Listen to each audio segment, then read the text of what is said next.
System of units. System of units का मतलब क्या? आप लोग ऑलरेडी यूनिट्स पढ़ चुके हैं, ठीक है। फिजिकल क्वांटिटीज कितने टाइप के होते हैं? दो, fundamentals and the derived. Fundamentals जो इटसेल्फ रहते हैं, वो डिराइव्ड इटसेल्फ रहते हैं, सेल्फ डिफाइंड, और derive from the fundamental, correct. Units का मतलब क्या है?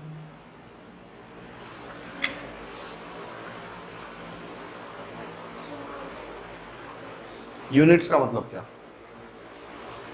The system of measurement of the physical quantities. Unit क्या है? एक सिस्टम है मेजरमेंट करने के लिए, ठीक है ना। क्या है ये? एक सिस्टम है, मेजरमेंट का सिस्टम है, ठीक है ना। हम किसी भी ऑब्जेक्ट को मेजरमेंट कैसा करेंगे, किसी भी प्रॉपर्टी को मेजरमेंट कैसा करेंगे। सपोज एक प्रॉपर्टी कौन सी है? मास। हम मास को मेजर कैसे करेंगे? वो एक सिस्टम है, ठीक है। किस में मेजरमेंट करेंगे? किलोग्राम में मेजरमेंट करेंगे, ठीक है। और लेंथ को किस में मेजरमेंट करेंगे? मीटर में मेजरमेंट करेंगे। तो एक तरीके का ये क्या है? सिस्टम है। तो मास, लेंथ एंड टाइम, बेसिकली ये तीन फंडामेंटल क्वांटिटीज हम देंगे, मास, लेंथ एंड टाइम। मास का यूनिट हमने क्या डिस्क्राइब करा? केजी। लेंथ का यूनिट मीटर सेकंड, ठीक है, क्लियर। अच्छा, हमारे लिए किलोग्राम जो यूनिट है वो सफिशिएंट है? सफिशिएंट है हमारे पूरे यूनिवर्स के लिए? नहीं। क्यों? हाँ, क्योंकि हमारे यूनिवर्स में बड़े मासेस भी रहते हैं और छोटे मासेस भी रहते हैं। बड़े मासेस भी एंड छोटे मासेस भी। Order of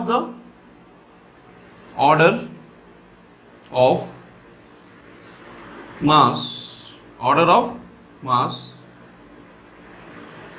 may be high and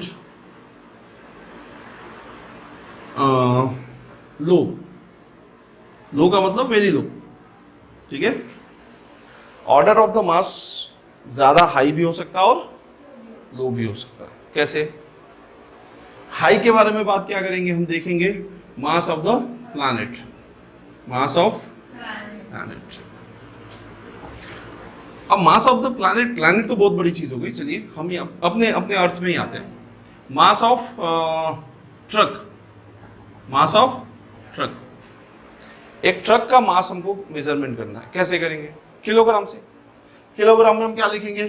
suppose हमने लिख दिया 20,000 किलोग्राम, हो सकता ना? क्या लिख दिया हमने? 20,000 किलोग्राम। दूसरा हमने मास लिया, मास ऑफ इलेक्ट्रॉन नहीं लेंगे,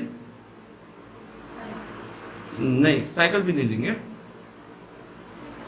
mass of 1 drop of water, 1 drop of water. एक ड्रॉप वाटर का मास कितना होगा? बहुत छोटा होगा। हम ये बोल सकते हैं कि 0.00002 किलोग्राम, नहीं, अप्रोक्सीमेटली हम ऐसा बोल सकते हैं। ये एग्जैक्ट वैल्यू नहीं है, चेंज हो सकती है, डिपेंड करता है कि हमारा ड्रॉप कितना बड़ा है कितना छोटा है, करेक्ट। इसमें देखिए कितना डिफरेंस है, बहुत डिफरेंसेस है। हम इसको क्या बोलेंगे? 20,000 किलोग्राम। क्या जरूरत है बोलने की? 0.0002 किलोग्राम। अजीब नहीं दिख रहा? अभी फिलहाल ये नॉर्मल है क्योंकि हमने ट्रक और वाटर ड्रॉप दिया। अगर हम यूनिवर्सेस पे चले जाएं तो ये जो ऑर्डर है ना, जीरो के ऑर्डर्स, ऑर्डर का मतलब मैं ये बोलने की कोशिश कर रहा हूँ 2 × 10⁻⁴ लिख सकते हैं हम इसको, और इसको हम 2 × 10⁻⁻5 लिख सकते। ये वाला ऑर्डर बहुत हाई और बहुत लो हो सकता ना। तो हम बार बार ये ऑर्डर क्यों लिखेंगे? हम 10⁻⁴, 10⁻⁻5 नहीं लिखना चाहेंगे, हम नहीं लिखना चाहेंगे ना। तो उसके लिए हम क्या करेंगे, उसके लिए हम एक तरीका अपनाएंगे, क्या, डिफरेंट यूनिट्स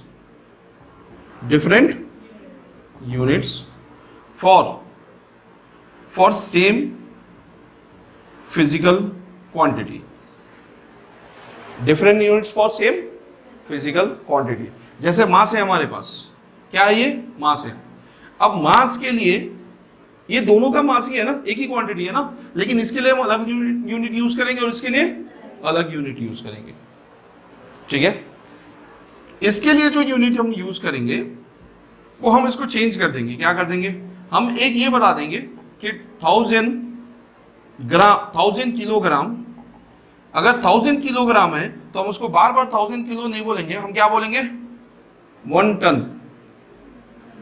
टन होता क्विंटल होता, टन, क्विंटल 100 केजी को बोलते, तो 1000 केजी को हम क्या बोल देंगे, 1 टन।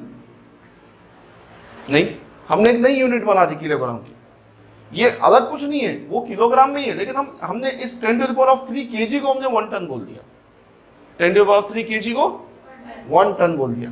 इसमें अगर हमको छोटे में जाना है तो हम क्या करेंगे, 10⁻³ केजी को हम क्या बोल देंगे, 1 ग्राम, क्या बोल देंगे, 1 ग्राम -3, ठीक है ना, क्या बोल देंगे हम, 1 ग्राम। इजी है, ठीक है। अब फिर से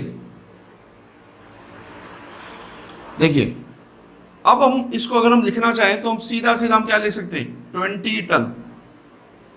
20 टन बोलना इजी है, 2000 केजी बोलना इजी है, फिलहाल 20 टन इजी है, बहुत इजी है, नहीं है, ठीक है। अब इसको हम बोलना अगर हम चाहें तो क्या बोलेंगे, 0.02 ग्राम। इससे छोटा कर सकते हैं हम, ग्राम को भी हम छोटा कर सकते हैं, मिलीग्राम में भी कन्वर्ट कर सकते हैं उसको, ठीक है। 1 मिलीग्राम इज इक्वल टू, या 1 ग्राम इज इक्वल टू कितने मिलीग्राम, हाँ, 10⁻³ 10⁻³ मिलीग्राम। अगर हम इसको कन्वर्ट करें ऐसा, तो 10⁻³ gram is equal to 1 milligram. तो एक और एग्जांपल, अगर हमको गोल्ड का मास चाहिए तो हम गोल्ड का मास कभी भी किलोग्राम में नहीं लेंगे, क्योंकि उतना बड़ा गोल्ड कोई खरीदता नहीं, ठीक है, वो बड़े लोग खरीदते हैं, है कि नहीं, समझ में आ रही है बात। कोई भी अगर नॉर्मल इंसान है तो उतना बड़ा गोल्ड खरीदेगा नहीं, गोल्ड कितना, थोड़ा एकदम कम क्वांटिटी में लेंगे, और उस कम क्वांटिटी के लिए डिस्टेंस लगाना पड़ता, इसलिए हम उसको छोटी क्वांटिटी यूज करेंगे, क्या यूज करेंगे, ग्राम। समझ में आ रही बात। तो एक ही फिजिकल क्वांटिटी के लिए डिफरेंट यूनिट्स क्यों हैं, क्योंकि उनके ऑर्डर्स डिफरेंट हैं। हाँ, वो एनर्जी है, एनर्जी के लिए यूज करते हैं कैलोरी। तो एक ही क्वांटिटी के लिए डिफरेंट यूनिट्स क्यों है, मिलीग्राम, ग्राम, किलोग्राम, टन या क्विंटल क्यों है, क्योंकि जो ये हमारी प्रॉपर्टी है मास की, ये मास की प्रॉपर्टी किसी ऑब्जेक्ट के लिए बहुत ज्यादा होती, किसी ऑब्जेक्ट के लिए बहुत कम होती, ऑर्डर कभी बहुत ज्यादा और कभी कम, इसलिए हम डिफरेंट यूनिट्स यूज करते हैं, ठीक है। सेम ऐसे लेंथ के लिए भी हम अलग अलग यूनिट यूज करेंगे अकॉर्डिंग टू द ऑर्डर। अगर डिस्टेंस बहुत छोटा है तो हम क्या यूज करेंगे, छोटे वैल्यूज यूज करेंगे। डिस्टेंस अगर बहुत बड़े डिस्टेंस है, इसका मतलब the distance from the earth to the sun, तो ऐसे डिस्टेंसेस के लिए या तो हम डिस्टेंस एक सिटी से दूसरी सिटी के लिए मीटर नहीं यूज करके हम क्या यूज करेंगे, किलोमीटर यूज करेंगे, करेक्ट। अब यहां से बैंगलोर अगर हमको बोलना रहा तो बैंगलोर के लिए हम क्या बोलेंगे,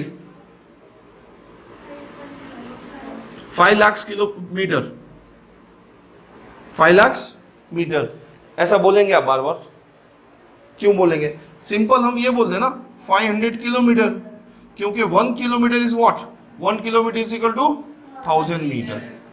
ये बोलना आसान है ना, ज्यादा नहीं, तो इसीलिए सेम फिजिकल क्वांटिटी के लिए डिफरेंट यूनिट हमको यूज करना है। For example system of unit हमको लेना है। फर्स्ट क्या है, मास, लेंथ एंड टाइम। मास के लिए क्या लेना है, हाँ, केजी, ठीक है, एंड लेंथ के लिए क्या लेना है, मीटर, एंड टाइम के लिए सेकेंड्स। तो हम इसको थोड़ा सा सिस्टम में कैसे लगाएंगे, हम इसको बोलेंगे MKS, क्या बोलेंगे, MKS। ये किसके लिए? लेंथ के लिए। किसके लिए? ये किसके लिए? मास के लिए। और ये किसके लिए? टाइम के लिए। ये एक सिस्टम है, किसका? यूनिट का। ये क्या है? एक यूनिट का सिस्टम है। अब इसके अलावा भी बहुत सारे सिस्टम्स हैं। अगर हम मास जो है, अगर हम डिस्टेंस जो है मीटर में ना कैलकुलेट करके हम माइल्स में कैलकुलेट करें तो, या फुट में कैलकुलेट करें तो, डिस्टेंस ऑफ फुट में कैलकुलेट कर सकते हैं? बिल्कुल कर सकते हैं। यूके के अकॉर्डिंग, यूके वाले जो मेजरमेंट करते हैं डिस्टेंस को किस में मेजरमेंट करते हैं? फुट में मेजरमेंट करते हैं, मीटर में नहीं करते। ठीक है ना? तो अगर हम फुट में इसको करें, ठीक है, तो फुट में ये क्या हो जाएगा? लेंथ का एफ। अब ये जो है ना, ये यूएस यूके वाले, यूनाइटेड किंगडम, ठीक है, और ये वाला क्या है? ये नॉर्मली यूएस का है। ठीक है, यूएस का सिस्टम है। तो यूके में फुट और मास को जो कैलकुलेट करते हैं, मास को किस में कैलकुलेट करते हो? पाउंड्स में। किस में कैलकुलेट करते हैं? पाउंड्स में। और टाइम का तो सेकेंड। ठीक है, अब एक और चेंज कर देंगे। अगर हम लेंथ को मीटर में नहीं सेंटीमीटर में अगर करें तो सी लिखेंगे। अगर ये सेंटीमीटर में है तो ये किस में होगा? मास, ग्राम में होगा। करेक्ट ना? ये मीटर में था तो मीटर से 10⁻³ माइनस कर दिया हमने, सेंटीमीटर में आ गया। तो इसको भी तो उसी लेवल, उसी डिग्री में कम करेंगे ना हम। तो किलोग्राम, ये किलोग्राम का क्या हो गया? ग्राम में हो गया। सेकेंड्स तो सेकेंड से। ठीक है, तो ये तीन सिस्टम है, एमकेएस, एफपीएस एंड सीजीएस। तीनों अलग अलग सिस्टम है। समझ आ रही बात? तीनों अलग अलग सिस्टम ऑफ यूनिट्स है। अब प्रॉब्लम ये कि इतने अलग अलग सिस्टम ऑफ यूनिट्स, तो हम मेजरमेंट करेंगे कैसे? इंटरनेशनल लेवल पे मेजरमेंट कैसा करेंगे हम? प्रॉब्लम हो जाता। तो इंटरनेशनल लेवल पे एक अलग सिस्टम बनाना पड़ता। तो रशिया, ये फ्रांस ने एक इंटरनेशनल सिस्टम ऑफ यूनिट बनाया, जिसको हम क्या बोलते हैं? SI system, SI unit. क्या बोलते हैं? SI unit, international system of unit. International system of unit, या तो standard international system of unit, कुछ भी बोल सकते हैं आप। ये एसआई यूनिट में जो है उन्होंने डिस्क्राइब कर दिया और कंप्लीटली बोल दिया कि अगर इंटरनेशनल लेवल पे अगर हमको यूज करना है तो हम सिर्फ और सिर्फ एसआई यूनिट को फॉलो करेंगे, इनको फॉलो नहीं करेंगे। ठीक है, लेकिन एसआई यूनिट ने जो बनाया ना, एसआई यूनिट ने इसको देख के बनाया, एमकेएस को। किसको बनाया देख के? एमकेएस सिस्टम को देख के बनाया। ठीक है, तो इसीलिए एमकेएस अगर सिस्टम को उन्होंने ऑब्जर्व करा तो एसआई यूनिट मास के लिए क्या हो जाएगा? मास के लिए एसआई यूनिट हो जाता किलोग्राम। ठीक है, क्योंकि सिस्टम एमकेएस है ना एसआई का। एसआई सिस्टम क्या, एसआई सिस्टम कौन सा सिस्टम है? लॉजिकली एमकेएस सिस्टम ही उन्होंने अडॉप्ट किया। करेक्ट। लेंथ के लिए क्या यूज करेंगे हम? मीटर। टाइम के लिए क्या यूज करेंगे? सेकंड। ठीक है, ये तो हो गया फंडामेंटल्स। ये क्या हो गए? फंडामेंटल्स। अब हम थोड़े डेराइव क्वांटिटीज को देखेंगे, जैसे फोर्स। ठीक है, फोर्स का यूनिट क्या बनेगा? फोर्स का यूनिट बनता mass into distance divided by time square. Fundamental में यही है ना, mass into acceleration, acceleration is equal to distance by time square. तो इसका यूनिट क्या बन जाएगा? किलोग्राम। करेक्ट ना? Metre per second square. ये एमकेएस सिस्टम का यूनिट है। किसका यूनिट है? एमकेएस सिस्टम का यूनिट है। अब आपको लगता है बार बार हम kilogram, metre per second square लिखते जाएंगे मास के लिए, फोर्स के लिए? नहीं लिखेंगे। थोड़ा सा और दिखता, अजीब दिखता बार बार यही लिखना। तो एसआई यूनिट, एसआई सिस्टम ने क्या करा कि इस फोर्स के लिए एक अपना अलग यूनिट बना दिया, एसआई यूनिट। ठीक है ना? इन्होंने अडॉप्ट किसको करा? एमकेएस को करा, लेकिन हर क्वांटिटी के लिए नहीं, हर एक क्वांटिटी के लिए नहीं। कुछ ऐसे डिराइव क्वांटिटीज हैं जिनके यूनिट्स बड़े बड़े बड़े दिखते हैं, उनको उन्होंने क्या कर दिया? उनके साइंटिस्ट के नाम पे लिख दिया। मैक्सिमम ज्यादातर जो क्वांटिटीज हैं उनके साइंटिस्ट के नाम पे लिख दिया, जिस साइंटिस्ट ने इसको डिराइव किया या डिफाइन किया था। ठीक है ना? तो फोर्स को नॉर्मली डिफाइन किसने किया था? न्यूटन ने। तो इसके यूनिट को उन्होंने क्या बोल दिया कि फोर्स का यूनिट क्या है? न्यूटन। करेक्ट। और शॉर्टकट में हम क्या लिखेंगे? एन। तो ये एन क्या हो गया? ये एसआई यूनिट हो गया। करेक्ट। और ये क्या हो गया, ये एमकेएस सिस्टम का यूनिट हो गया। समझ में आ रही बात। लेकिन एसआई यूनिट डिफाइन कहां से हो रहा है, एमकेएस सिस्टम से ही हो रहा। बस ये एक सिंबल है और कुछ भी नहीं है। ये क्या है, एक सिंबल है कि ये जो यूनिट है ये फोर्स का यूनिट है। अगर आपको इसको डिराइव करना है तो आपको फिर से एमकेएस में जाना पड़ता है।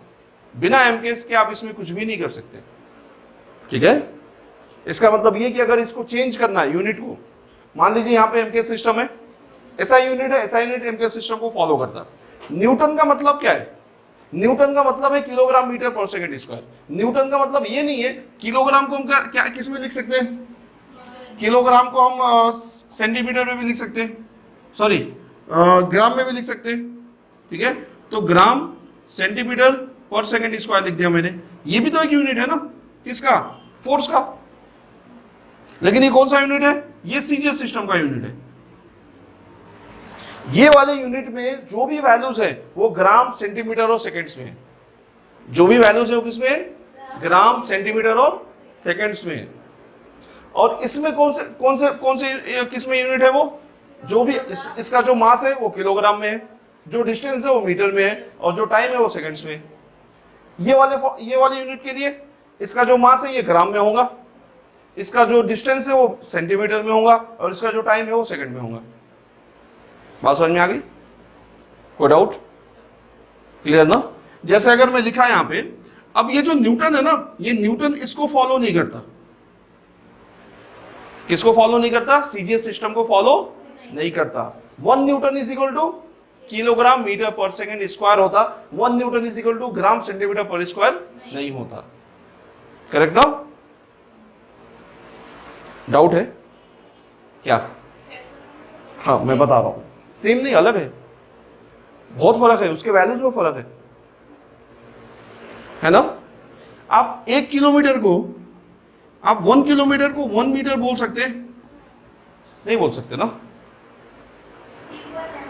इक्वल नहीं होता ना। ये यूनिट तो दोनों सेम है ना, ये भी लेंथ का यूनिट है, ये भी क्या है, लेंथ का यूनिट है, लेकिन ये दोनों इक्वल है नहीं है, क्योंकि इनके वैल्यूज इक्वल नहीं है। समझ में आ रही बात। अब मैं यहां पे लिख देता हूं 1000, अब इक्वल है, करेक्ट। तो newton is equal to what, 1 newton is equal to 1 kilogram metre per second square. 1 newton is equal to 1 gram centimetre per second square नहीं होता। यहां पे कुछ वैल्यूज आएंगे उसका, हाँ अब समझ में आई बात। 1 न्यूटन को हम इसके इक्वल लिख सकते हैं, लेकिन वैल्यूज के साथ, वैल्यूज चेंज हो जाएंगे, क्लियर ना। जैसे यहाँ पे 1 kilometre is equal to 1 metre हम नहीं लिख सकते, 1 kilometre is equal to 1000 metre लिखना पड़ता अपने को। हाँ अगर ये तो मीटर का है ना, अगर ग्राम का रहा तो ग्राम में लिखेंगे, मास का रहा तो मास में लिखेंगे, करेक्ट। तो अभी मैंने क्या बोला कि फोर्स, जो भी क्वांटिटीज की जो एसआई यूनिट लिखे गए हैं, जैसे कि एनर्जी के क्या लिखे जाते हैं, एनर्जी एंड वर्क डन। ठीक है, कोई किसी भी टाइप की एनर्जी, वर्क डन भी एक टाइप की एनर्जी होती। इसका जो यूनिट क्या है, जूल, क्या है, जूल। ठीक है, तो ये जूल, ये साइंटिस्ट का नाम है।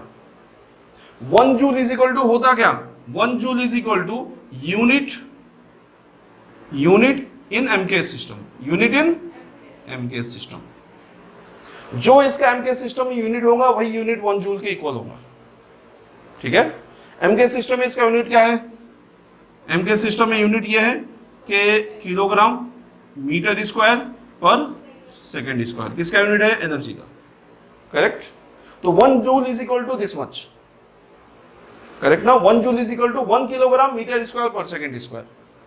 1 gram centimetre square per second square नहीं हो सकता, क्योंकि वैल्यू क्या हो जाएंगे, चेंज हो जाएंगे। आप समझ में आ रही बात, ठीक है, वो बताऊंगा मैं। तो अभी समझ में आ रही ना बात। अब ये तो समझ में आ गया ना कि जितने भी यूनिट होंगे, एसआई यूनिट होंगे, वो किसको रेफर करेंगे, वो एमकेएस सिस्टम को रेफर करेंगे। ठीक है, तो जो ये न्यूटन और जूल जो है ना, न्यूटन एंड जूल जो हम लिखते हैं ना, वो एक तरीके का शॉर्टकट है एमकेएस सिस्टम का। हम इतना बड़ा एमकेएस सिस्टम बार बार हम नहीं लिख सकते, किलोग्राम मीटर स्क्वायर पर सेकंड स्क्वायर। इसी को हमने शॉर्टकट में एसआई यूनिट में हमने एक नाम दे दिया, क्या दे दिया, जूल, करेक्ट। लेकिन जब हम कैलकुलेशन करेंगे एक्सपेंड करेंगे या जो भी हम डायमेंशंस वगैरह इसके निकालेंगे या फॉर्मूला चेक करेंगे तो ये जूल को इसमें कन्वर्ट करना जरूरी है। बिना एमके सिस्टम के कोई भी इस पे काम नहीं होता। ठीक है ना, समझ में आ रही बात? कोई डाउट? क्लियर? अब प्रॉब्लम ये है कि फिर हम 1 जूल को या 1 न्यूटन को हम ग्राम सेंटीमीटर में कैसे कन्वर्ट करेंगे? करेक्ट ना? हाँ, उसके लिए फॉर्मूला है अलग। ये समझ में आ गया ना? तो जो भी ऐसा यूनिट है वो किसको रेफर करते हैं? एमकेएस सिस्टम को रेफर करते हैं। एमकेएस सिस्टम ही मेन यूनिट है इनका। ठीक है, तो ये बड़े बड़े एमकेएस यूनिट लिखने से बेहतर है कि हम एक शॉर्टकट लिख दें। तो हम शॉर्टकट लिखते हैं 1 जूल, या पावर के लिए हम क्या लिखते हैं? वॉट। सिंपल। वोल्टेज के लिए क्या लिखते हैं? वोल्ट। ठीक है, और क्या है? बहुत सारे क्वांटिटीज है। करंट नहीं, करंट का तो वैसे भी वो फंडामेंटल है वो। चार्ज के लिए क्या लिख देते? कूलम्स लिख देते। ठीक है, लेकिन चार्ज का ऐसा एमकेएस सिस्टम का यूनिट क्या होगा? कूलम्स ऐसा यूनिट है या एमकेएस सिस्टम का यूनिट है? ऐसा यूनिट है। गुड। एमकेएस सिस्टम का यूनिट क्या होगा उसका? Q is equal to I into T. तो इसका एमकेएस सिस्टम का यूनिट क्या होगा? Ampere into second. करेक्ट ना? ये उसका क्या है? एमकेएस सिस्टम का यूनिट है, क्योंकि एम्पियर क्या है? एमकेएस सिस्टम है। ठीक है ना, समझ में आ रही बात? ठीक है, एसआई क्या है? ये तो शॉर्टकट है हमारा, हमने सी लिख दिया बस, ये शॉर्टकट नाम है। हम यहां से डायमेंशन नहीं लिख सकते। ठीक है ना? इससे हम क्यों नहीं कर सकते? अच्छा, न्यूटन और जूल और ये कूलम से हम क्यों नहीं डिफाइन कर सकते? क्योंकि फिजिकल फंडामेंट, जो भी हमारे फिजिकल क्वांटिटीज होते हैं उनका मतलब ही क्या है कि या तो सेल्फ डिफाइन है या तो फंडामेंटल से डिफाइन होते हैं वो। ठीक है, तो आपको लगता है ये जूल अगर हम लिखें या न्यूटन लिखें तो उसका रिलेशन समझ में आता कि ये एनर्जी का जो फंडामेंटल क्वांटिटीज से क्या रिलेशन है? समझ में आता? कभी कभी नहीं आता। ठीक है ना, क्योंकि ये एमकेएस सिस्टम का जो यूनिट है वो तो इसके साथ ये लिंक रहता ना, किसके साथ? फंडामेंटल क्वांटिटी के साथ। ऐसा यूनिट तो लिंक नहीं है ना उसके साथ, नहीं। ठीक है ना, और ऐसे सिंबॉलिक जो ऐसा यूनिट लिखते हैं वो सिर्फ डिराइव क्वांटिटीज के लिखते हैं। फंडामेंटल क्वांटिटीज के पूरे वो एमकेएस को फॉलो करता हो ऐसा यूनिट। ठीक है ना, इंटरनेशनल सिस्टम जो है वो पूरा का पूरा जो फंडामेंटल यूनिट्स है, फंडामेंटल क्वांटिटीज के यूनिट है, वो पूरे किसको फॉलो करते हैं? एमकेएस सिस्टम को फॉलो करते हैं। और ये बड़े बड़े यूनिट के लिए वो शॉर्टकट नाम दे देता, बस उतना ही, और कोई वो खास नहीं है उसमें। बात समझ में आ रही? कोई डाउट? हाँ, चलिए अब हम इसको कन्वर्ट कैसा करेंगे?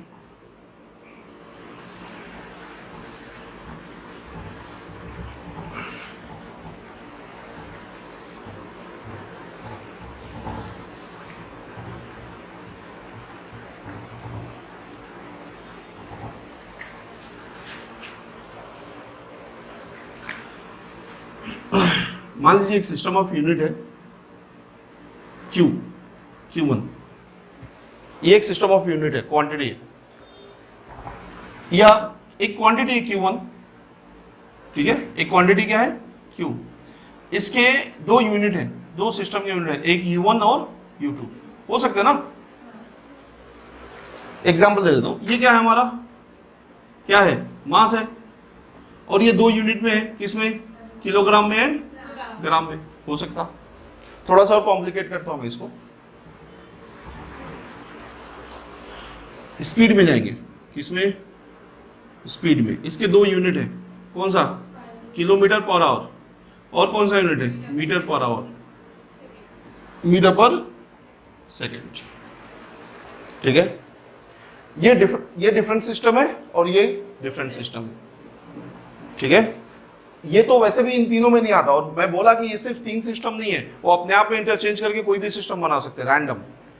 ठीक है ना, ये 3 एक स्टैंडर्ड सिस्टम है जो हम बुक में पढ़ते हैं। इसके अलावा ये सिस्टम किलोमीटर पर आवर तो इन तीनों में से किसी में भी नहीं आता। क्या? ये अलग सिस्टम है और ये अलग सिस्टम है। यही हमारी क्वांटिटी, ये U1 है और ये क्या है? U2 है। तो U1 is equal to U2 हो सकता किस कंडीशन में? जब इनका नंबर और इनका नंबर अलग अलग होगा? नहीं नहीं हो सकता ना। अगर मैं छोटा सा एग्जांपल दूं, किसके लिए? लेंथ के लिए। लेंथ का दो, एक किलोमीटर और एक मीटर, ठीक है। टाइम के लिए भी हम लेंगे, टाइम के भी दो, एक क्या है? Hour, metre and second. अच्छा, आवर एंड सेकेंड्स, दो हो सकते। अब kilometre is can be equal to the metre if and only one condition, 1 and 1000। जब यहां पे 1 और 1000 लगेगा तभी ये दोनों इक्वल होंगे, करेक्ट। तो बात वही है ना, n1 और n2 क्या होने चाहिए? एक वैल्यू होनी चाहिए, स्पेसिफिक वैल्यू, तभी हम इनको इक्वल बोल सकते हैं। तो ऐसा बोल सकते हैं, कोई प्रॉब्लम नहीं है, ठीक है। सेम ऐसे ही hour is equal to the second, लेकिन कब? 1 is equal to 3600 seconds, correct. Suppose मान लीजिए कि हमको n1 हमको मालूम है, n1 क्या है? हमको नोन है कि n1 का नंबर क्या है, कुछ भी x है, ठीक है। u1 भी हमको मालूम है, ये भी नोन है हमारे लिए, कोई भी मीटर, जो भी वैल्यूज दिए रहे, ठीक है। दिया हुआ है कि किलोमीटर पर आवर है, यही दिया हुआ है हमारे पास, ठीक है। मान लीजिए कि 1 किलोमीटर पर आवर को मीटर पर सेकंड में कन्वर्ट करना है। n1 क्या है? 1 है, ठीक है। u1 क्या है? किलोमीटर पर आवर, ठीक है। u2 क्या है? मीटर पर सेकंड में इसको हमको क्या करना है? कन्वर्ट करना है। तो n2 क्या होगा? नहीं निकाल सकते, इजीली निकाल सकते। कैसे? n2 इज इक्वल टू क्या हो जाएगा? n1 into u1 divided by u2, ठीक है। अब प्रॉब्लम ये है कि फॉर्मूला तो दिख रहा, लेकिन निकालेंगे कैसा? ऐसे, n2 is equal to n1 given है कितना? 1 लिख देंगे। u1 क्या है? किलोमीटर पर आवर, ये क्या है? मीटर पर सेकंड, ठीक है। अब कैंसिल आउट होने के लिए नंबर्स हमको निकालना है, नंबर से मतलब है, हमको यूनिट से मतलब नहीं है। ये कैंसिल आउट होने के लिए दोनों इक्वल होनी चाहिए ना। तो हमको मालूम है कि किलोमीटर को हम मीटर में कन्वर्ट कर सकते ना। तो हम क्या कर देंगे? n2 is equal to 1000 metre divided by 3600 seconds divided by metre and second cancel, metre cancel, is equal to 1000 divided by 3600, 0 cancel, and 2 5 are 10 and 2 18 are 36, 5 divided by 18। तो हम क्या लिखेंगे?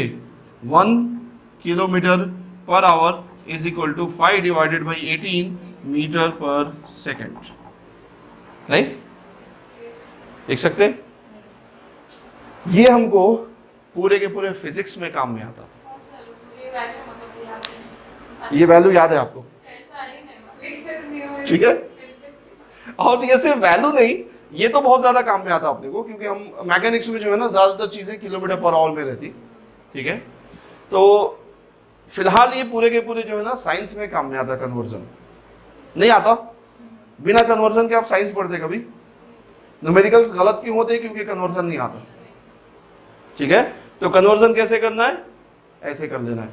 फॉर्मूला आपके पास ये है, ठीक है। आपको अगर शॉर्टकट में अगर आपको आता तो आप शॉर्टकट में डायरेक्ट लिख लीजिए, ठीक है ना, डायरेक्ट में लिख सकते हैं आप।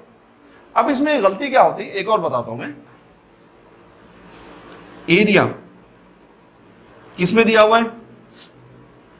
एरिया है दो क्वांटिटी में दिया हुआ है, मीटर में और सेंटीमीटर में, मीटर में एंड सेंटीमीटर में, ठीक है। क्वांटिटी हमारा क्या है? एरिया। अब हम क्या करेंगे? n1 u1 is equal to n2 u2। Metre कितना है? 1 मीटर, और उसको सेकंड में कन्वर्ट करना है। क्वांटिटी क्या है हमारे पास? एरिया, एरिया है ना क्वांटिटी। और area is equal to n1 into metre होता है, मीटर स्क्वायर होता? मीटर स्क्वायर होता, करेक्ट ना, क्योंकि एरिया है ना वो। इज इक्वल टू n2, ये n1 कितना था? 1 था ना, हाँ। n2 क्या है? Centimetre square. ये भी एरिया है, सेंटीमीटर स्क्वायर में आएगा फॉर्मूले में। तो ये क्या हो जाएगा, हमको n2 चाहिए ना, n2 is equal to metre square divided by centimetre square. Metre square को सेंटीमीटर में कन्वर्ट करना है, कितना हो जाएगा 10 centimetre square divided by centimetre square, cancel, n2 क्या आ गया 10, सही है। मीटर अगर स्क्वायर में है तो मीटर को किस में कन्वर्ट कर रहे हैं, 10 मीटर के प्लेस में क्या लिख रहे हैं अपन, 10 सेंटीमीटर ना, 1 metre is equal to 10 centimetre ना। तो अगर ये मीटर का स्क्वायर है तो ये 10 सेंटीमीटर दोनों का तो स्क्वायर होगा ना, या सिर्फ इसका एक का होता, दोनों का होता, तो फिर ये 100 हो जाता ना, नहीं होता। हाँ, अब centimetre square cancel, n2 is equal to कितना 100, ठीक है।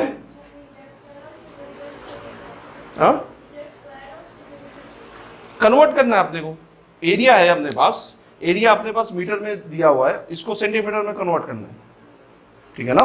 तो एरिया कितना दिया हुआ है 1 मीटर, 1 मीटर को हमको सेंटीमीटर में कन्वर्ट करना है, तो हम क्या लेंगे 1 metre square is equal to n2 निकालना अपने को, सेंटीमीटर कितने होंगे वो चाहिए, तो सेंटीमीटर स्क्वायर, करेक्ट, 1 तो 1 है, n2 इज इक्वल टू क्या हो जाएगा metre square by centimetre square. तो नंबर निकालने के लिए हमको ये कैंसिल आउट करना पड़ता ना, तो metre 1 metre is equal to centimetre 10 centimetre, तो मीटर के प्लेस पे अगर हम 10 लिखेंगे तो 10 सेंटीमीटर स्क्वायर आता है ये, तो 10 का square 100, centimetre square cancel out हो गया, n2 इज इक्वल टू 100 आ गया। तो हमको मालूम है कि 1 metre square is equal to 100 centimetre square area, ठीक है। इसको हम क्या बोलते हैं, conversion of unit from one system to another system, ठीक है। क्वांटिटी सेम होनी चाहिए, ऐसा नहीं कि आप मास को जो है ना लेंथ वाले में कन्वर्ट कर दें, वैसा नहीं होता, ठीक है ना। मीटर को आप किलोग्राम में कन्वर्ट करते वैसा थोड़े होगा, सिमिलर क्वांटिटी होनी चाहिए ना, सिमिलर क्वांटिटी में बात करेंगे हम, डिफरेंट क्वांटिटी की बात नहीं करेंगे। तो ये कन्वर्जन के लिए आपके बुक में लिस्ट दिया हुआ है ऑलरेडी, लोएस्ट से लेके हाईएस्ट तक दिया हुआ है, ठीक है। फेरो से लेके आपको जो है ना बहुत लंबे तक हेक्सा तक आएगा। फेरो का मतलब 10 to the power minus 14 फॉर्मी ना, 10 to the power minus 1। Ferro and फॉर्मी, फेरो बड़ा होता ना, फॉर्मी छोटा होता, फॉर्मी का मतलब 10 to the power minus 14 lesser value, ठीक है। नहीं, उससे भी छोटा लिख सकते हैं अपन, उससे भी छोटा लिख सकते हैं। उससे पहले आएंगे हम, क्या आएगा, पीको आता, पीको का मतलब 10 to the power minus 12। उसके बाद क्या आता, एंगस्ट्रॉम आता 10 to the power minus 10। उसके बाद क्या आता, नैनो आता 10 to the power minus 9। उसके बाद माइक्रो आता 6 10 to the power minus 6। उसके बाद मिली आता 10 to the power minus 3। हाँ, फेम2 आ जाता। तो वो पूरा सीरीज है आप लोगों के पास, बड़े से लेके छोटे तक, वो हर एक क्वांटिटी में अप्लाई होता है, ठीक है ना। हर एक क्वांटिटी में जितने भी क्वांटिटीज है ना वो सब पे अप्लाई होंगे। थोड़े बहुत क्वांटिटीज में वो थोड़े डिफरेंट हो जाते, ठीक है ना। सेंटी का मतलब क्या होता है 10 to the power minus 2। तो मीटर को अगर हम सेंटीमीटर में कन्वर्ट करेंगे तो 10 to the power minus 2 से मल्टीप्लाई कर देंगे, करेक्ट ना। तो ये पूरा लिस्ट ऑलरेडी आप लोगों के बुक में है, ठीक है, उसको आप लोग देख लीजिए। डेराइव क्वांटिटी का मतलब क्या है, derive from fundamental, derive from fundamental physical quantity. अब डेरिवेशन का मतलब क्या होता है, फॉर्मूला। डेरिवेशन का मतलब फॉर्मूला, उसी को डेरिवेशन बोलते हैं ना। डेरिवेशन का मतलब डेराइव अगर हम करें तो जो रिजल्ट आएगा वो किस फॉर्म में आएगा, फॉर्मूले के फॉर्म में आएगा, ठीक है। जो भी हम डेरिवेशन करेंगे वो किस फॉर्म में आएगा, फॉर्मूले के फॉर्म में। जब हमको फॉर्मूला आ जाएगा तो हम क्या कर सकते हैं, वो डेराइव फिजिकल क्वांटिटीज का हम मेजरमेंट कर सकते हैं। क्या कर सकते हैं, मेजरमेंट भी बोल सकते हैं, कैलकुलेशन बोल सकते हैं। क्या कर सकते हैं, कैलकुलेशन कर सकते हैं। नहीं समझ रही बात, प्रोसेस क्या है, डेराइव करना है अपने को। डेरिवेशन के बाद क्या निकलता अपने को, फॉर्मूला निकलता। फॉर्मूला अगर निकल गया उसके बाद हमको क्या करना है, कैलकुलेशन करना फिजिकल क्वांटिटी का। जैसे हमने फंडामेंटल के साथ किया, फंडामेंटल के साथ हमने वही किया ना, उसका हमने यूनिट बनाया, पहले हमने उसको समझा कि वो होता क्या है, उसके बाद हमने क्या करा, उसका फॉर्मूला बनाया कि वो है क्या। उसका तो डायरेक्ट फॉर्मूला था क्योंकि सेल्फ था, वो किसी से रिलेशन में था ही नहीं, तो डायरेक्ट फॉर्मूला बना। उसके बाद हमने उसको मेजरमेंट करने का तरीका निकाला, अलग अलग इंस्ट्रूमेंट्स देखे हमने, ठीक है, मेजरमेंट करने के लिए। तो ये भी, इसके लिए भी हम वही करने वाले हैं। हम पहले इसका डेरिवेशन करेंगे। ये इसका डेरिवेशन सिंपल नहीं होगा, क्यों? क्योंकि ये सेल्फ नहीं है, ठीक है ना, ये सेल्फ तो नहीं है ना, ये फंडामेंटल पे क्या करता, डिपेंड करता। अब जाहिर सी बात है कि हर डिराइव क्वांटिटी फंडामेंटल के हर क्वांटिटी पे अलग अलग ऑर्डर में डिपेंड करेगा, अलग अलग ऑर्डर में डिपेंड करेगा, करेक्ट? समझ में आ रही बात? कैसे? जैसे डेरिवेशन के लिए हमको क्या करना है, एरिया निकालना है। मान लीजिए एक एरिया लेना है अपने को। एरिया लेंथ पे डिपेंड करता, कौन से ऑर्डर में? 2 ऑर्डर में, ठीक है, या 2 डिग्री में बोल सकते हैं अपन। किसमें बोल सकते हैं? 2 डिग्री। वॉल्यूम अगर मैं बोलूं तो वॉल्यूम लेंथ में कितने कितने मतलब डिपेंड करता, 3 ऑर्डर में या 3 डिग्री में। समझ में आ रही बात? ठीक है, हाँ, किसका? कोई दूसरा एग्जांपल देता हूं मैं। जैसे स्पीड, अगर हम स्पीड की बात करें तो स्पीड किसके इसमें डिपेंड करता?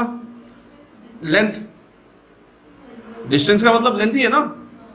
7 फिजिकल क्वांटिटी, इनके अलग अलग नाम है और कुछ भी नहीं है, ठीक है। डिस्टेंस का मतलब लेंथ ही है। लेंथ एंड टाइम पे डिपेंड करता। टाइम पे कैसा, लेंथ पे डिपेंड कैसा करता? 1 ऑर्डर। टाइम पे कैसा डिपेंड करता? 1 ऑर्डर।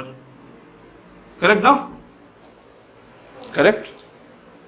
अब ये डिपेंडेंसी है, ये क्या है? डिपेंडेंसी है। इनका रिलेशन कैसा रहता है वो अलग बात है। फॉर्म डेरिवेशन में हम क्या देखेंगे? डिपेंडेंसी एंड रिलेशन,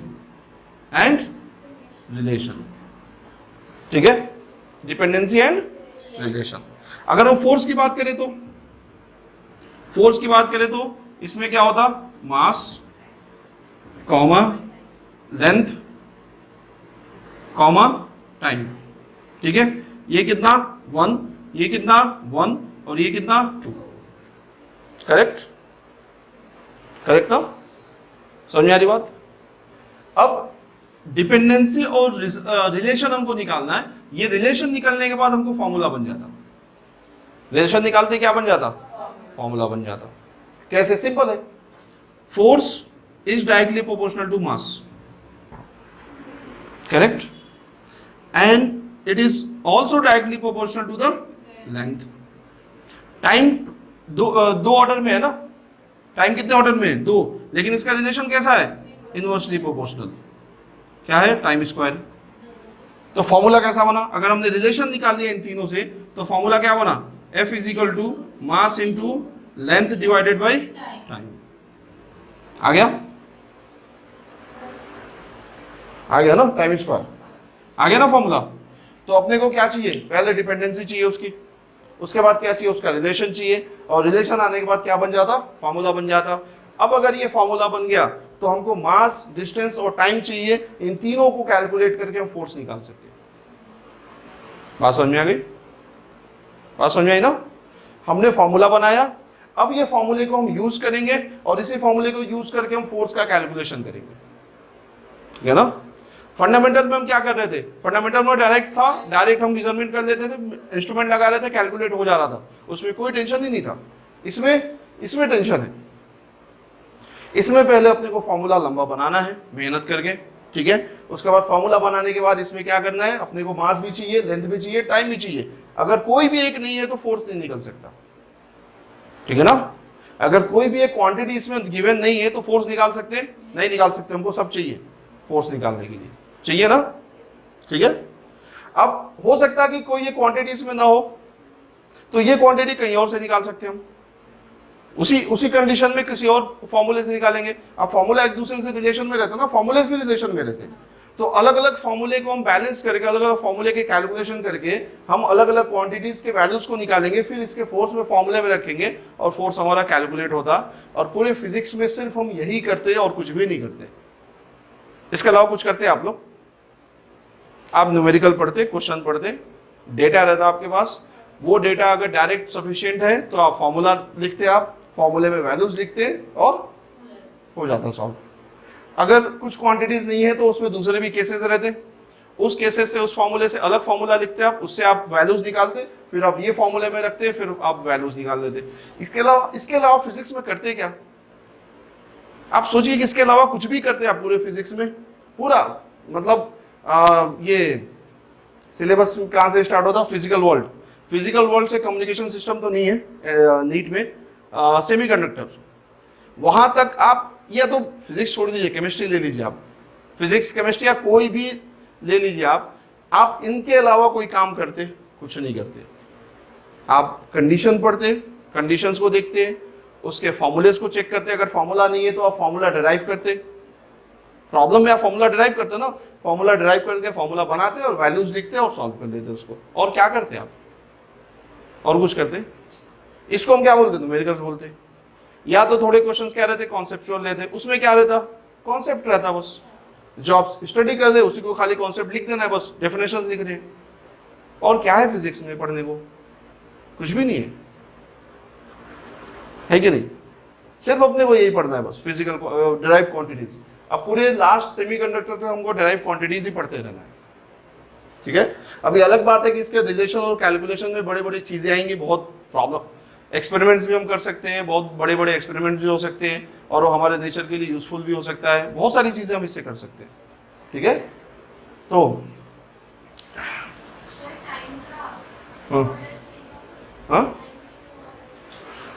टाइम का 2 ऑर्डर्स इसलिए आता क्योंकि फोर्स जो है,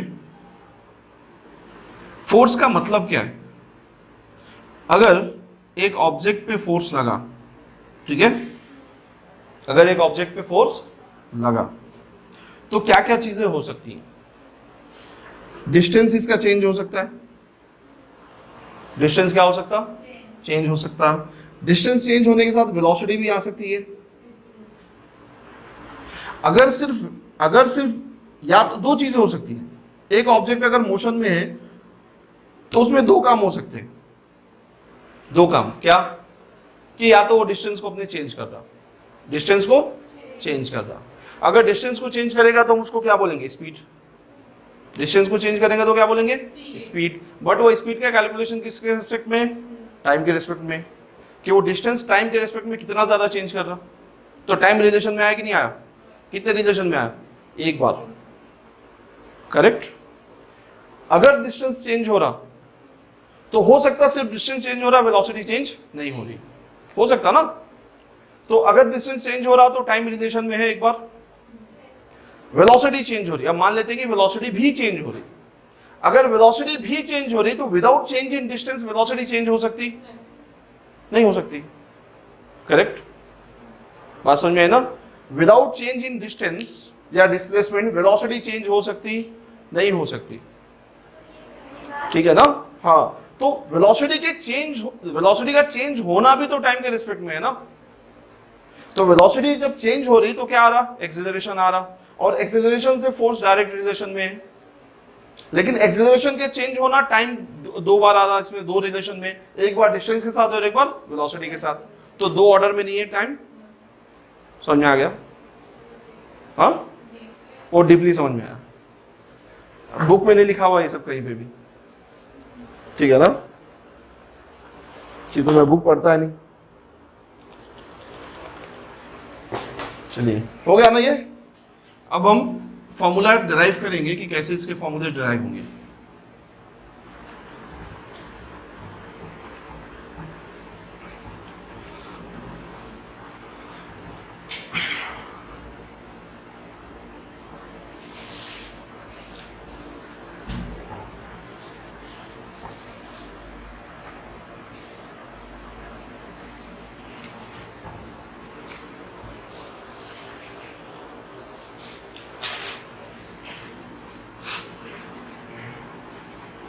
मास,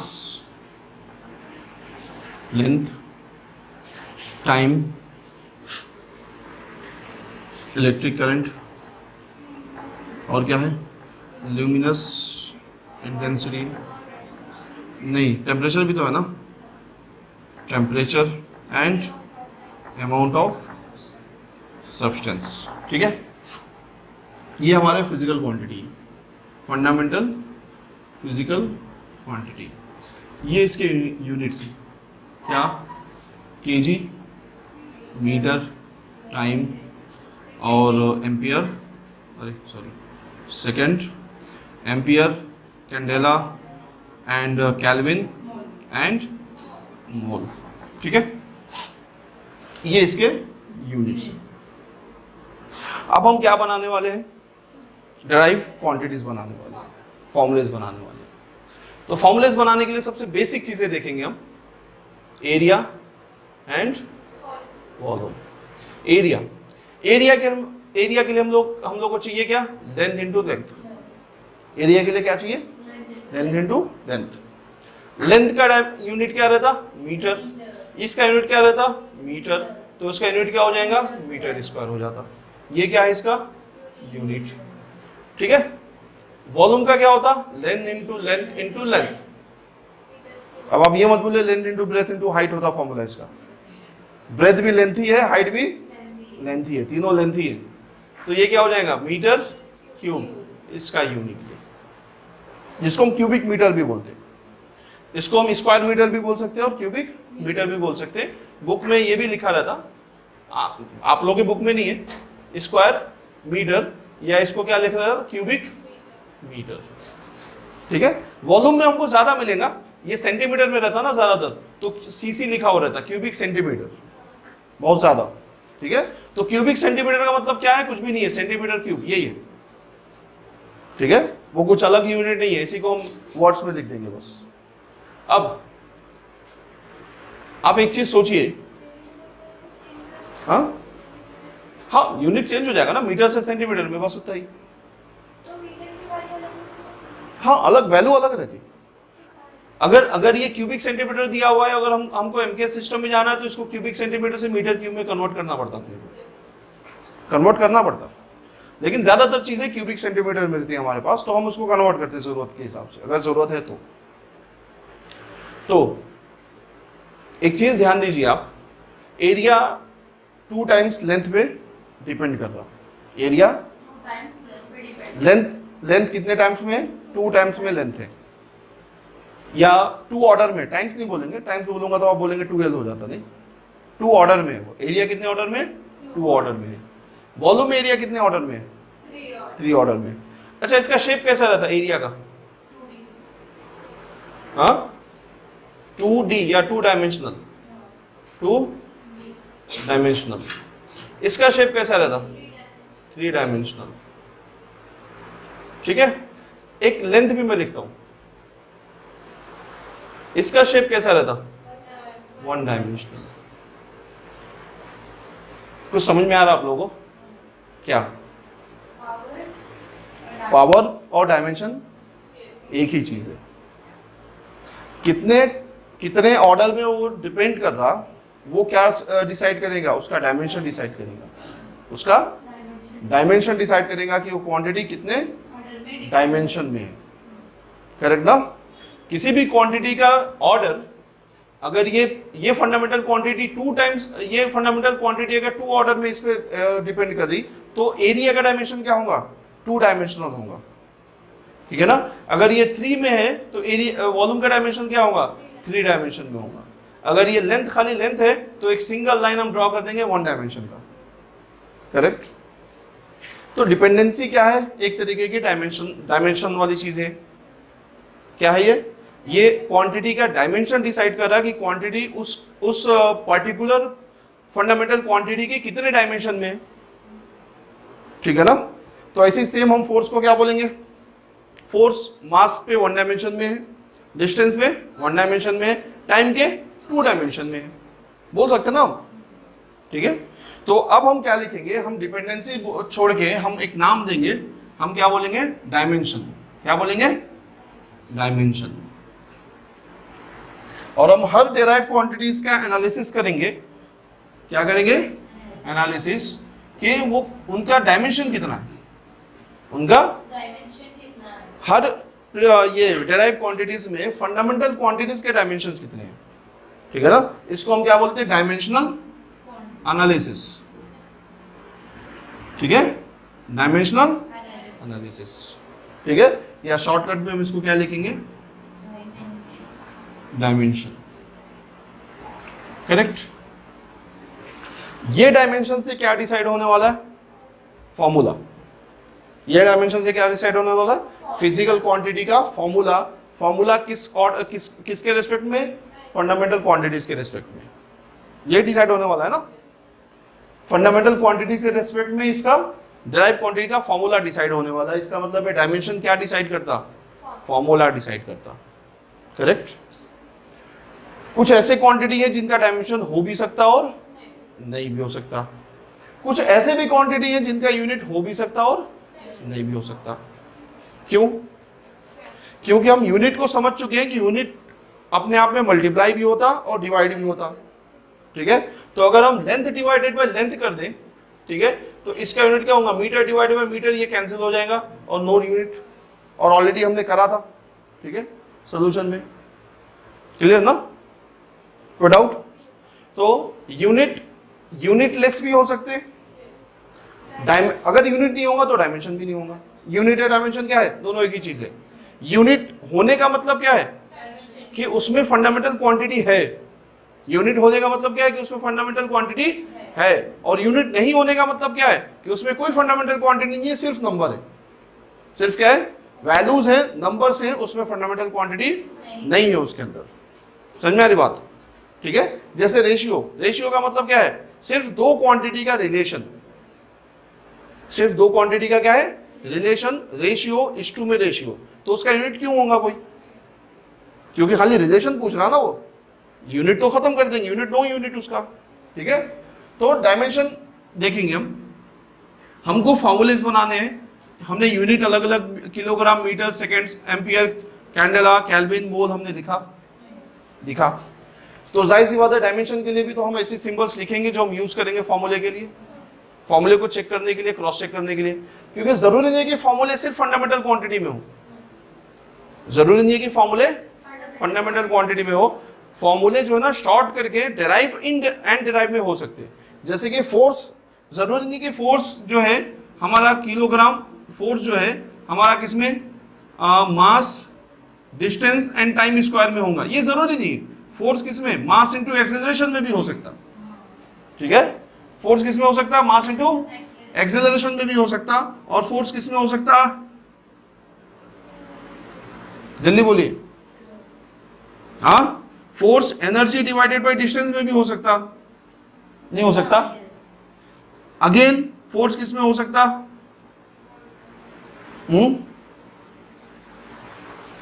फोर्स किसमें हो सकता,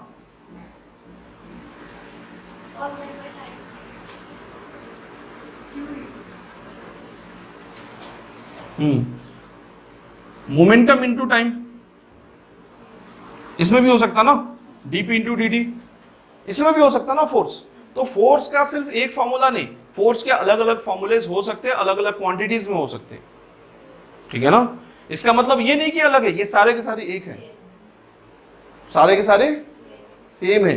किसके अकॉर्डिंग, डायमेंशन के अकॉर्डिंग, ठीक है। ये फॉर्मूलेज हमको अलग अलग दिख सकते हैं, लेकिन इसका डायमेंशन अलग कभी नहीं हो सकता, ठीक है ना, क्योंकि डायमेंशन तो डायमेंशन है। फोर्स अगर किसी क्वांटिटी पे डिपेंड कर रहा तो उसी, फोर्स अगर किसी फंडामेंटल क्वांटिटी पे डिपेंड कर रहा तो उसी ऑर्डर में फंडामेंटल क्वांटिटी पे डिपेंड करेगा, चेंज नहीं हो सकता वो, ठीक है। आप देख लीजिए सबको, मास इंटू एक्सेलरेशन, मास का फॉर्मूला क्या है, मास, एक्सेलरेशन का मतलब velocity by time, velocity by time ना। इसको वेलोसिटी को फिर से चेंज करके mass into distance by time लिख सकते हैं, time square, distance by time आएगा टाइम स्क्वायर, हो गया। एनर्जी का मतलब क्या है, हम अभी लिख लेंगे half mass into velocity square divided by the distance, लिख लेंगे ना। mgh भी लिख सकते, कुछ भी लिख सकते, कुछ भी लिख सकते ना, ठीक है। Is equal to half mass into ये वेलोसिटी, ठीक है। ये क्या है, वेलोसिटी, वेलोसिटी का मतलब डिस्टेंस बाय टाइम, तो distance square divided by time square whole divided by distance square. एक डिस्टेंस, सॉरी डिस्टेंस ओनली है ना, एक डिस्टेंस कैंसिल, ये क्या हो गया, m into D divided by time square and half. ये तो कांस्टेंट वैल्यू है, इससे अपने को कोई फर्क नहीं पड़ता। डिपेंडेंसी अभी अभी भी क्या है, M D T T square, अभी भी सेम है, करेक्ट।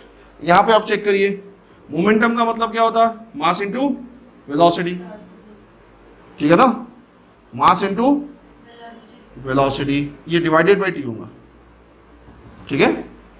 मोमेंटम का क्या मतलब होता, mass into velocity divided by time, time है ना यहाँ पे, वेलोसिटी का मतलब डिस्टेंस बाई टाइम, तो मास इनटू डिस्टेंस एंड टाइम नीचे आ गया, टाइम स्क्वायर हो गया। कोई किसी में भी चेंजेस है नहीं, सारे फॉर्मूलेज फंडामेंटल के एक ही रिलेशन की तरफ जा रहे हैं, ये रिलेशन कभी चेंज नहीं हो सकता। अगर ये रिलेशन चेंज हुआ इसका मतलब ये फॉर्मूलेज गलत है। समझ में आई बात।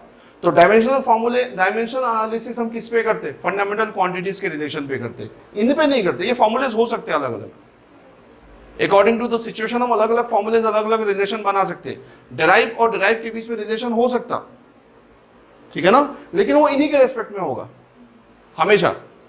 हमेशा अगर हम उसको एक्सपेंड करेंगे तो फाइनली हमको यही वाला रिजल्ट मिलने वाला, जो भी उसका फंडामेंटल क्वांटिटी में जो भी एक्सप्रेशन होगा उसका, करेक्ट ना, ठीक है।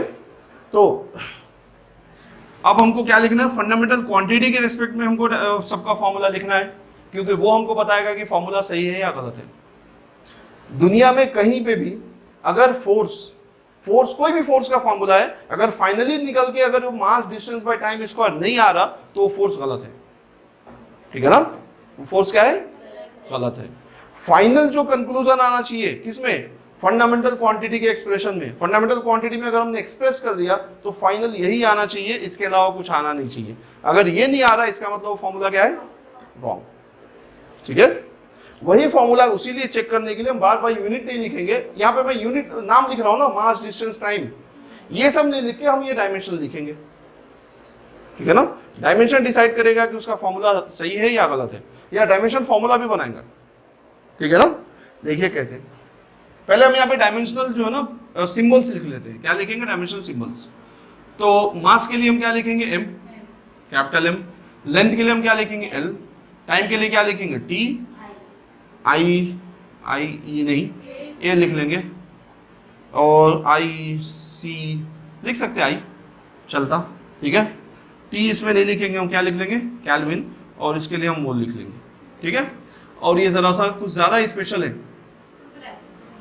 स्पेशल ही है ना, क्योंकि दिख रहा है अब इससे हम लोग पूरे फिजिक्स के फॉर्मूलेज बनाने वाले हैं, और यही डिसाइड करेंगे कि फॉर्मूले सही है या गलत है।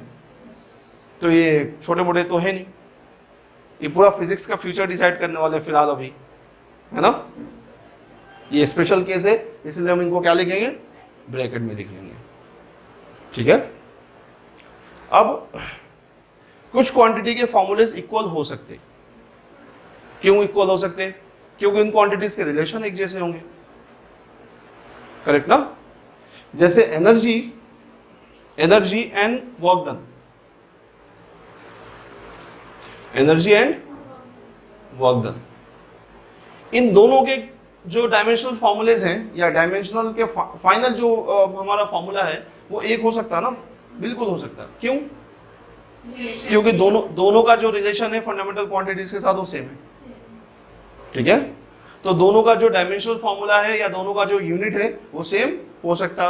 अगर इसका यूनिट अगर जूल है तो इसका भी हम जूल ही लिखेंगे, और हम लिखते भी, ठीक है। अगर हम इसका यूनिट लिखेंगे kilogram metre square per second square, तो इसका भी हम वही लिखेंगे, वो दोनों सेम है, ठीक है ना। एनर्जी, जहां पे भी आपको नाम सुनाई दे एनर्जी, इसका मतलब समझिए कि वो एनर्जी जो है, चाहे वो किसी भी टाइप की एनर्जी है, वो फंडामेंटल क्वांटिटीज पे एकदम उसी तरीके से डिपेंड करेगा जिस तरीके से हमारी काइनेटिक एनर्जी करती, या पोटेंशियल एनर्जी करती, या थर्मल एनर्जी, या इलेक्ट्रिकल एनर्जी, चाहे वो दुनिया में कोई भी एनर्जी हो, उनका जो फंडामेंटल जो डिपेंडेंसी होगी फंडामेंटल फिजिकल क्वांटिटी पे, वो सबकी एनर्जी की सेम ही रहती, अलग नहीं हो सकती। इसका मतलब सबका डायमेंशन भी सेम होगा, ठीक है ना। और एनर्जी है तो डिपेंडेंसी एक ही होनी चाहिए ना, अलग क्यों होंगे। समझ में आई बात ना। तो ये क्या है, डायमेंशंस। और डायमेंशंस को निकालने के लिए हमको कहाँ जाना पड़ता, फंडामेंटल पे जाना पड़ता, क्योंकि ये फंडामेंटल से ही रिलेशन में है और फंडामेंटल से ही एक्सप्रेस होने वाले।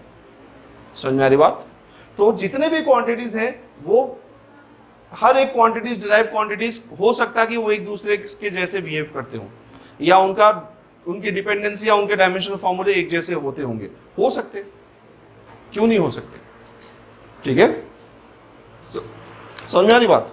ऐसा होता है, स्ट्रेस का भी वही रहता और प्रेशर का भी एक ही रहता। स्ट्रेस का मतलब भी क्या है? प्रेशर ही है, लेकिन वो अलग अलग सिचुएशन में अलग अलग नाम है उसका, बस और कुछ भी नहीं। ठीक है ना? टॉर्क और वर्क डन दोनों एक ही चीज है, दोनों एक ही चीज है ना, दोनों एक तरीके से एक ही चीज है, बस दोनों का नाम अलग अलग सिचुएशन में अलग अलग हमने रख दिया। ठीक है, एक को हमने टर्निंग इफेक्ट रख दिया और एक को हमने टर्निंग इफेक्ट रखा और एक का नाम क्या है? लीनियर मोशन इफेक्ट बोल सकते ना। हमने एक फोर्स लगाया, ठीक है, जिससे ऑब्जेक्ट ऐसे रोटेट टर्न होने लगा। हमने एक फोर्स लगाया, एक ऑब्जेक्ट ऐसे लीनियर मोशन करने लगा, तो हम इसको टर्निंग इफेक्ट बोलेंगे, तो इसको हम लीनियर मोशन का इफेक्ट नहीं बोल सकते, वर्क डन को बिल्कुल बोल सकते। दोनों एक ही चीज है, नाम अलग अलग है, सिचुएशन अलग अलग है। एक रोटेशन हो रहा, हमने ऑब्जेक्ट पे फोर्स लगाया और वो रोटेट होना स्टार्ट हो गया। हमने एक ऑब्जेक्ट पे फोर्स लगाया, उसने लीनियर मोशन ले लिया, बात दोनों एक ही है ना। मोशन दो डिफरेंट मोशन टाइप के मोशन हो रहे हैं ना, लेकिन डिपेंडेंसी तो एक ही होनी चाहिए ना उनकी, ये सब पे। तो जाहिर सी बात है, डिपेंडेंसी एक ही होगी तो फिर डायमेंशन भी एक होगा, और डायमेंशन एक ही होता उनका, टॉर्क और फोर्स का, वर्क डन का होता ना। और इसीलिए टॉर्क और एनर्जी का भी डायमेंशन एक ही होता, क्योंकि एनर्जी और फोर्स एक ही, एनर्जी और वर्क डन क्या है? एक ही चीज है। बात खत्म हो गई। कितना इजी है, क्या मुश्किल है इसमें समझना? कोई मुश्किल काम नहीं। अब एक चीज ये हो सकता कि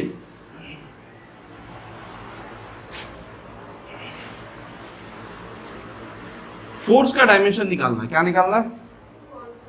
फोर्स का डायमेंशन।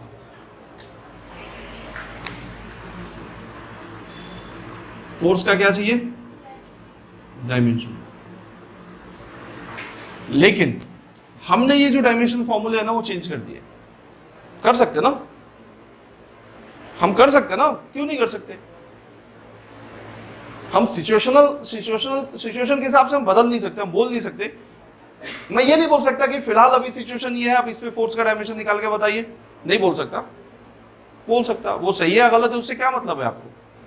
ठीक है ना? तो फोर्स का डायमेंशन जो है आपको किस में निकालना है? एक्सेलरेशन में निकालना है। और एक्सेलरेशन का डायमेंशन क्या है? ठीक है, कैपिटल ए।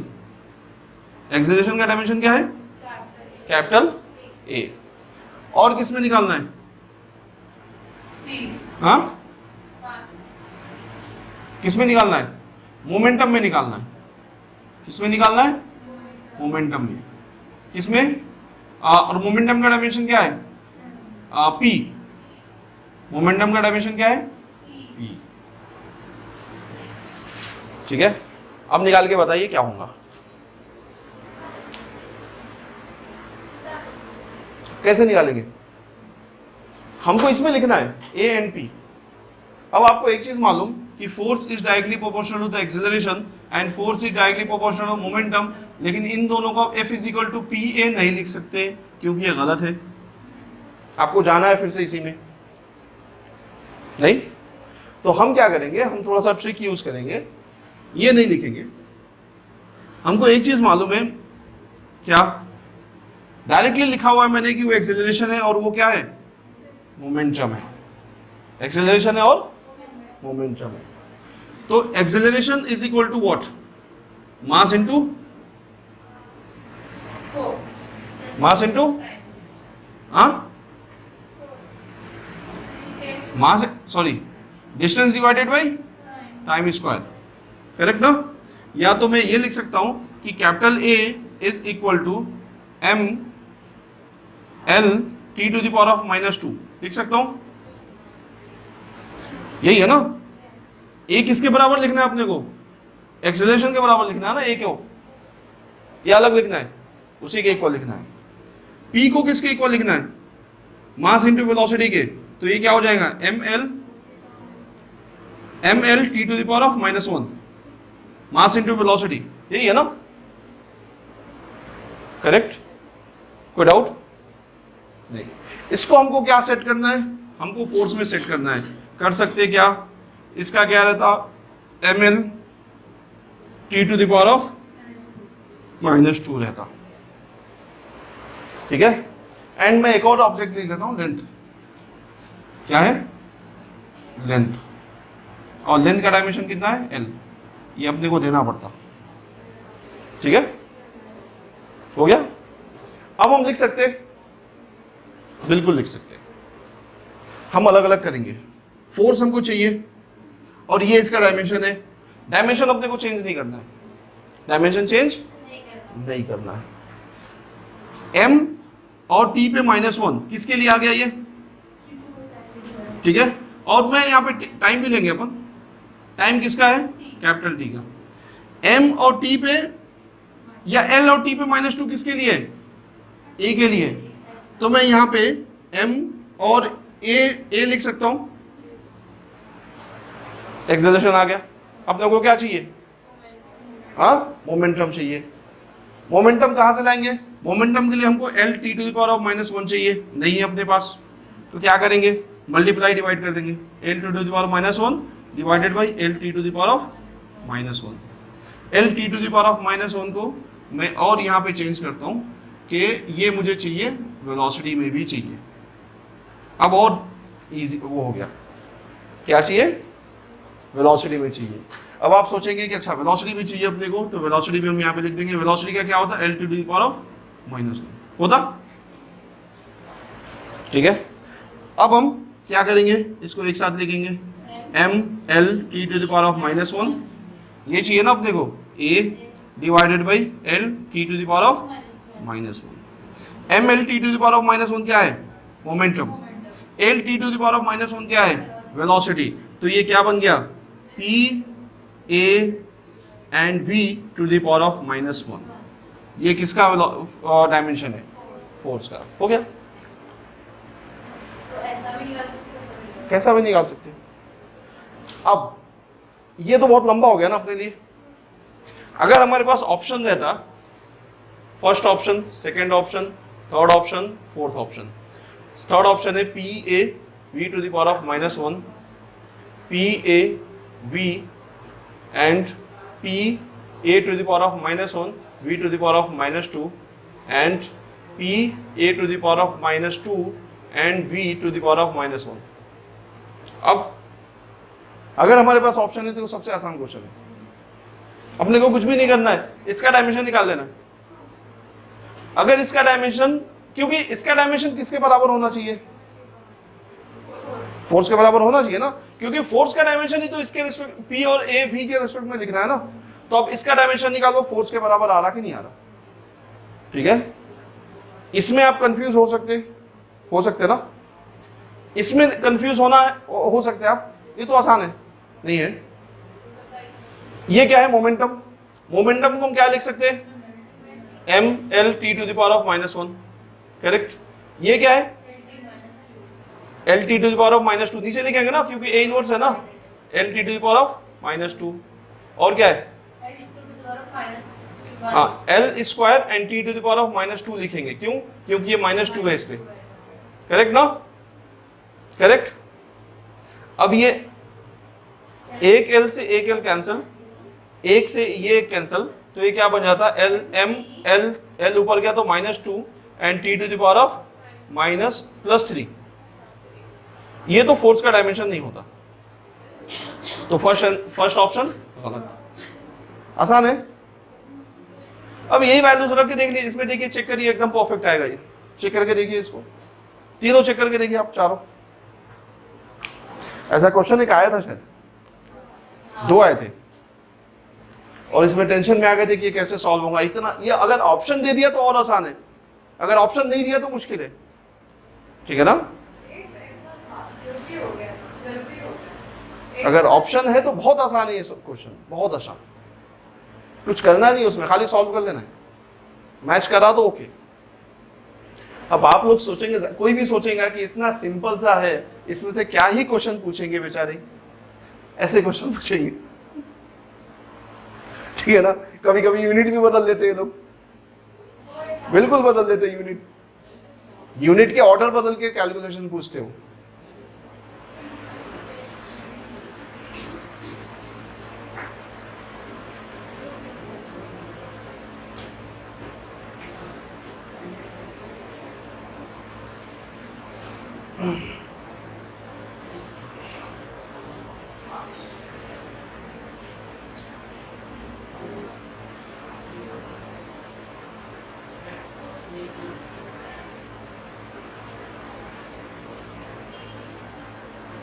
टाइम क्या हुआ?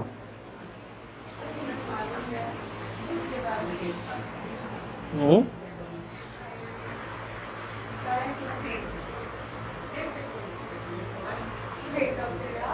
हम्म,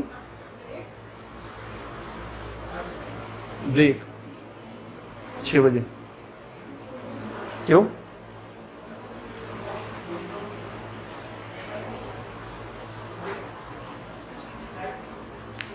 हेलो, हाँ अस्सलाम वालेकुम जी। जी अच्छा अच्छा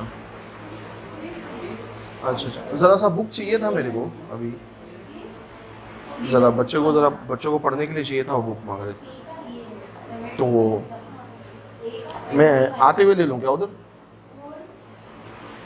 मेदीपट्टम की तरफ?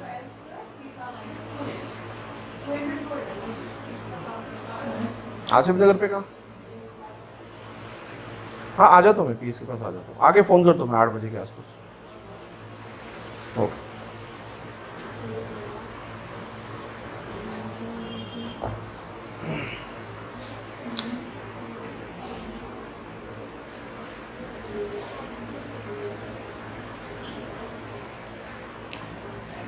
ब्रेक ले लें अभी या 10 मिनट? नमाज को कब करेंगे? नमाज क्या टाइम पे? 6:05 तो हो ही क्या ना,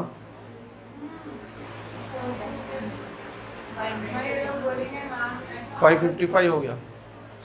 अच्छा ये मैं बोल देता हूँ बस, ये हो गया ख़त्म, तो हो गया ना सॉल्व, थर्ड वाला आ गया ना? कितना आसान है, मुश्किल है? खाली बस थोड़ा सा टाइम लगने वाला है, एकदम इजी सवाल है। ऐसे ऐसे क्वेश्चन आते नीट पे, इतने आसान। यही, और ये क्वेश्चन आया था ना?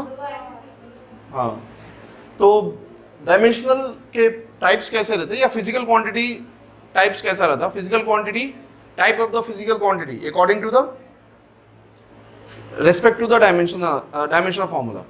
ठीक है, तो डायमेंशन के फॉर्मूले से दो कुछ टाइप के होते हैं, 4 टाइप्स के होते हैं। एक, या तो डायमेंशन होगा या तो नहीं होगा। अगर डायमेंशन है तो 2 टाइप के, कैसे? डायमेंशन एंड द कांस्टेंट, वैसे वैल्यूज जिसका डायमेंशन होता और वो वैल्यूज क्या रहते? कांस्टेंट रहते।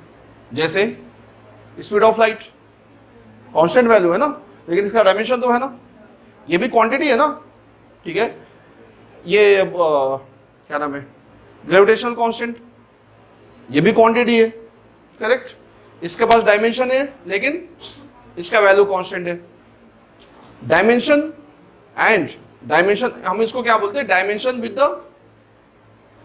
Variable quantity, dimensional variable quantity क्या बोलते हैं? Dimensional variable quantity. तो जिसके पास डायमेंशन हो और क्वांटिटी क्या हो? वेरिएबल हो। कैसे, कौन है वो?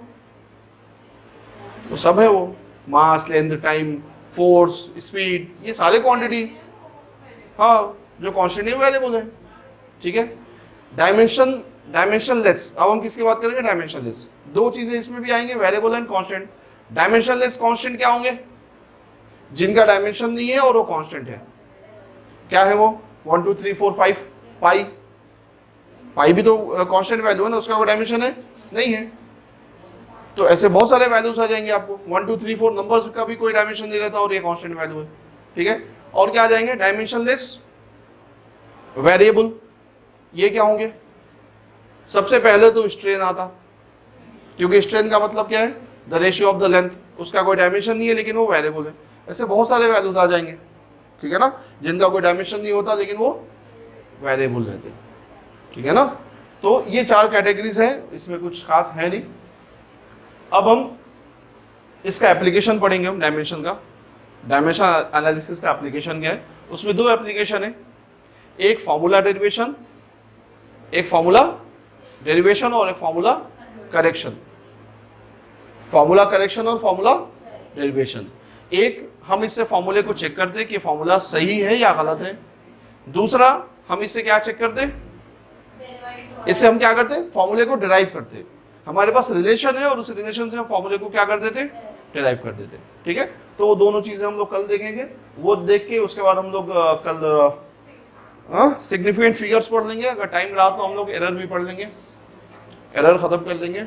उसके बाद आज मैं जो क्वेश्चन दे रहा हूँ आप लोगों को, वो कल पूरे आप लोग सॉल्व करके लाइए। जाने से पहले मैं आपको प्रिंट आउट दे देता हूँ।